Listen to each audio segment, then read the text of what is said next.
Welcome to Quiltinator.com. I'm Michelle Johnson.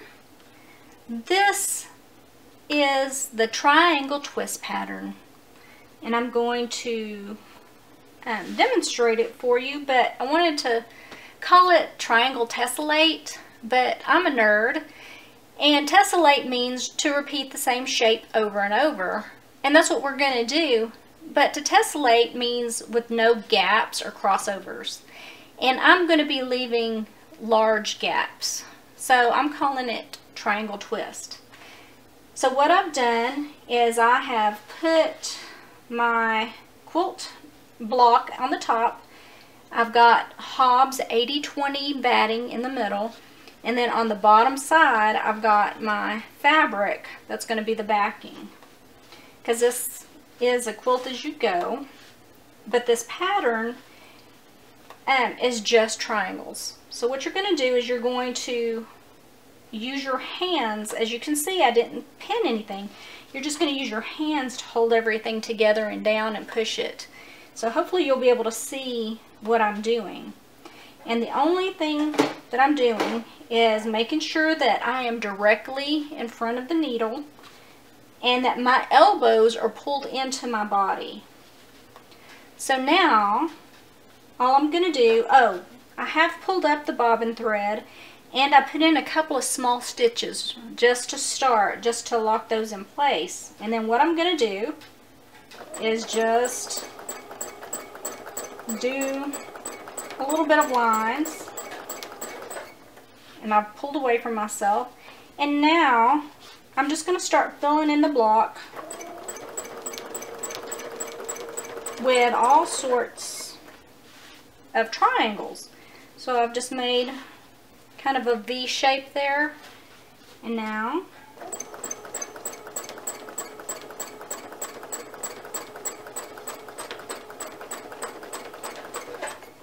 and as you can see, I'm not even going straight because it doesn't matter. This is very simple, and you want different size triangles.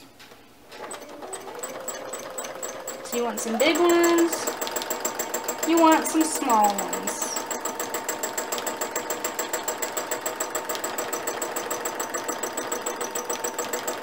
You want to go in all sorts of different directions.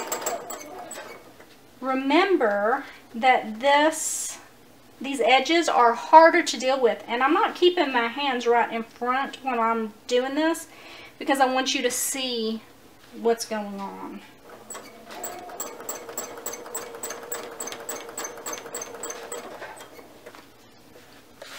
Remember, you can turn all you need to because this is a very simple pattern.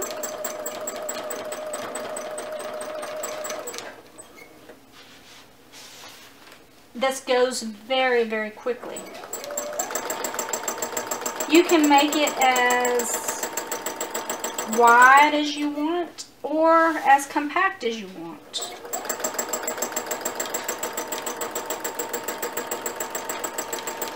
You can do this for all over for a quilt, but this is going to be a quilt as you go, and you'll see it on my skinny sashing episode, and you'll see kind of how everything will go together. But whether you do this on a long arm, whether you do this on your domestic machine,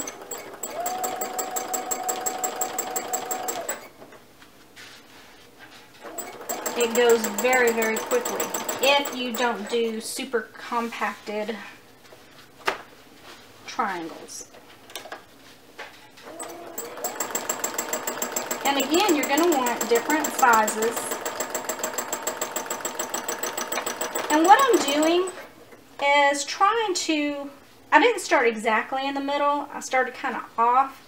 And I'm going to kind of rotate around to try to make sure that I get in most of these edges. And because this is going to be a quilt as you go,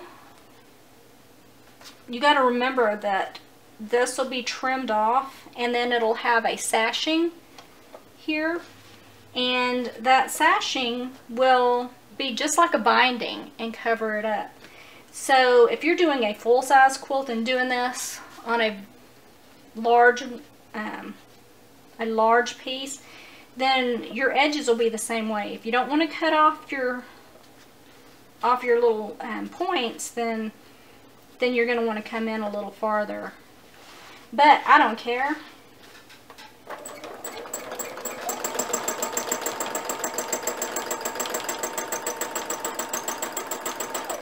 And like I said, I'm doing some skinny triangles. I'm doing fat triangles. I'm doing very little bitty triangles. And you can switch direction very easily with this method. It just takes a little practice to try to make sure you get everything in that you wanted to get in. And that's the thick part.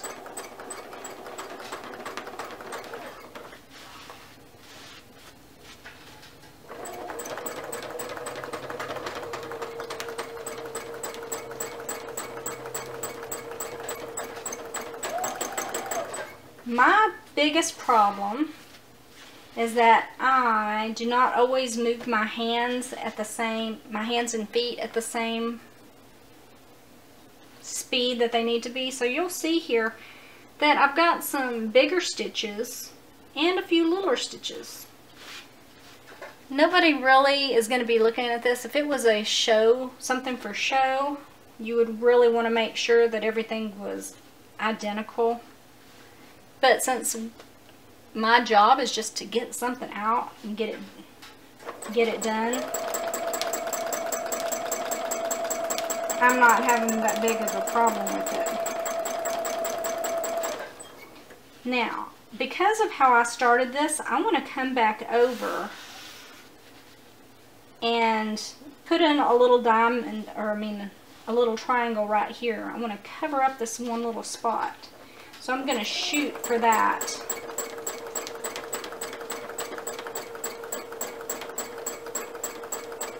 And then put a little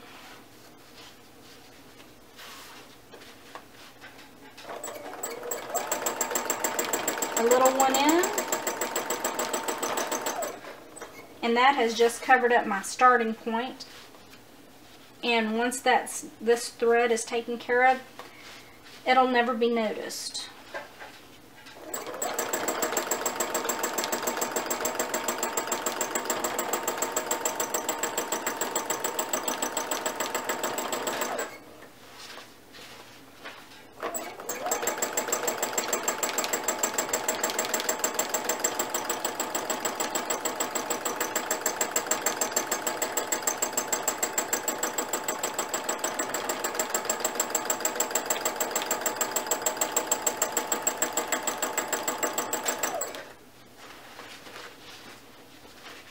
And you can see I've got about half of this done already.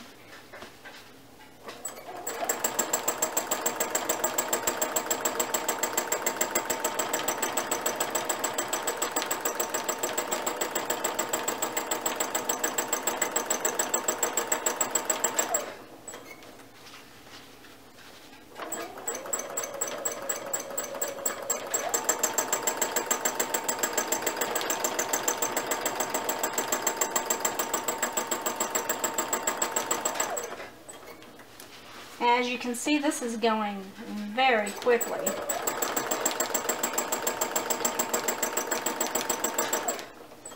It's very haphazard and random. They're all different sizes. Nothing's really going in the same direction. Even though it kind of looks like that I'm sewing in the same direction, I'm not really. Oops. Looks like I just broke my thread. Let me see. Yep, I did. So I guess I will show you what everything looks like here in just a minute after I finish up. So I actually ran out of thread on my spool, and that's why it broke, and the tension on my top stitches were not nice and even. So what I did is after that break, I just ripped out several stitches all the way back. I re-pulled up the new bobbin thread, and also when I did that, and I put in my new thread, I also I took out the bobbin and re-put it back in, because a lot of times it'll mess up your machine. So you just need to take out your bobbin, put it in, and then re-thread your top thread, and then sew just a little bit to make sure that the tension is correct. So that's where I'm at. As you can see, where I ripped all the way back to, and then now all we have to do is just finish what we were sewing. So I sewed down, and actually my machine still kind of sounds a little funny.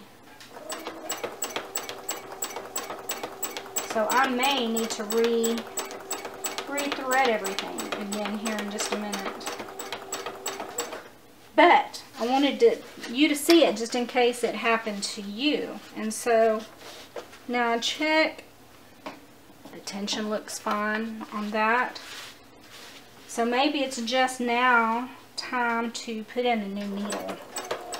Maybe that's why it's still sounding kind of funky.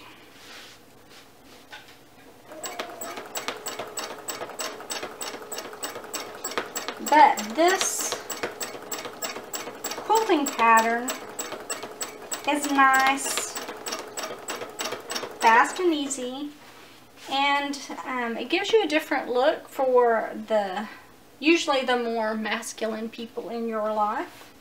They don't always like the curly cues and the swirls and flowers that we like to do.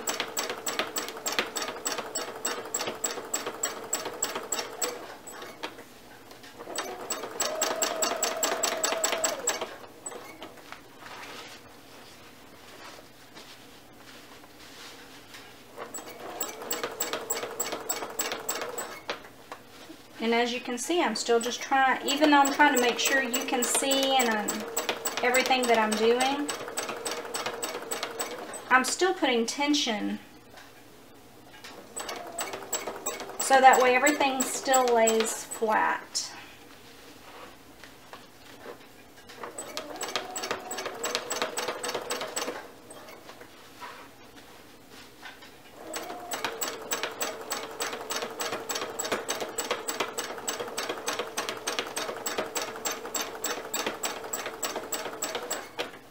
Once again, this is going really quite even.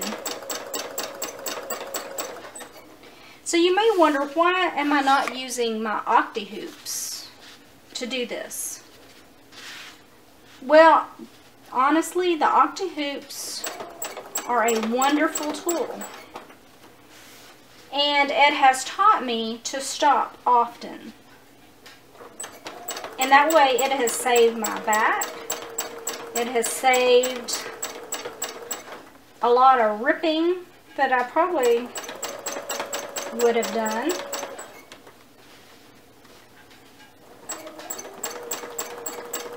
And honestly, I still use them every once in a while.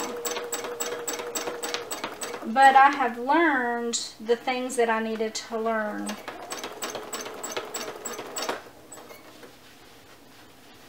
Or mostly. Doesn't mean I'm done yet. And if I want to do something really that takes fine motor skills, I think I would go back to using the octi hoops again, because it really, the octi hoops help you do that really fine detail work that I think takes a lot more practice.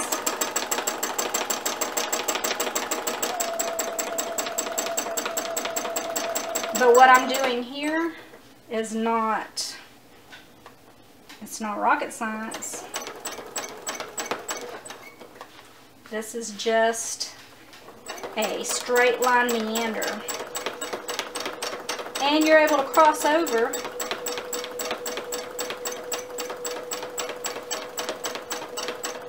so it's not like you can't get to where you need to go or to get to a new position. And sometimes what I do, if I need to get somewhere else and I've worked my way to an edge, this little bitty edge here, I just go right along this edge into the batting and will work myself over to something new.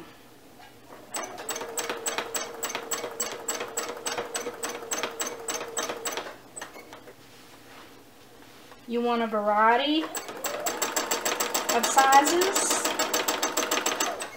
You don't want everything to be exactly even. You don't want all equilateral triangles or all acute triangles. You really want it to be nice and varied. And it's almost like I'm making the number 4 over and over again.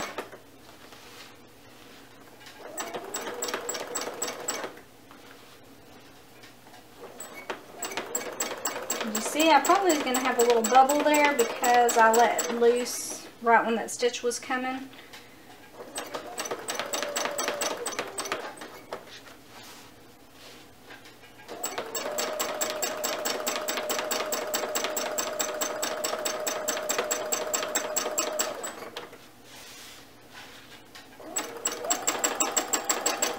Ah, see, I didn't have both hands on here. And now I've got a bobble. But that's okay. I'm not going to rip it out.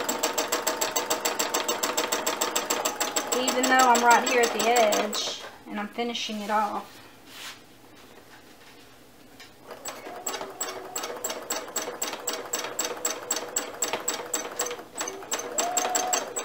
One more little triangle and I'm going to go right off the edge.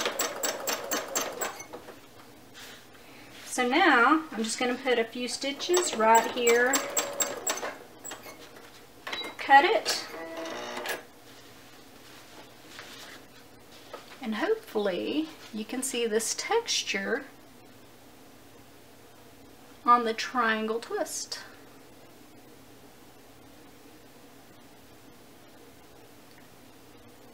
If you give it a shot, let me know.